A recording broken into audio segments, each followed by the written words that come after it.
اللہ کے نام سے شروع جو بڑا مہربان نہایت رحیم ہے۔ صلی اللہ علی محمد صلی اللہ علیہ وآلہ وسلم۔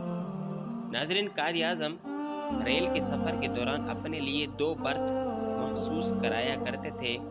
ایک مرتبہ کسی نے ان سے وجہ پوچھی تو انہوں نے جواب میں ایک واقعہ سنایا۔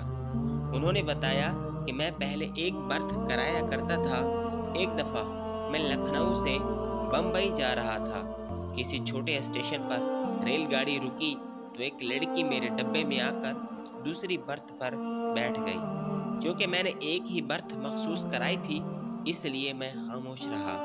ریل نے رفتار پکڑی تو وہ لڑکی بولی، تمہارے پاس جو کچھ بھی ہے فوراً میرے حوالے کر دو، ورنہ میں ابھی زنجیر کھینچ کر لوگوں سے کہوں گی کہ یہ شخص میرے ساتھ زبردستی کرنا چاہتا ہے۔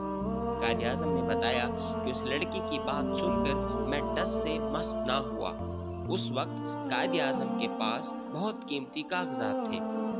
لڑکی نے اپنی بات پھر دہرائی اور قائد اعظم نے کہا کہ میں پھر بھی خاموش رہا۔ آخر کار لڑکی نے تنگ آ کر مجھے جھنجھوڑا تو میں نے سر اٹھایا اور اس سے اشارے سے کہا کہ میں بہرا ہوں، مجھے کچھ سنائی نہیں دیتا، جو کچھ کہنا ہے لکھ کر دے دو۔ اس نے اپنا مدعا کاغذ پر لکھ کر میرے حوالے کر دیا۔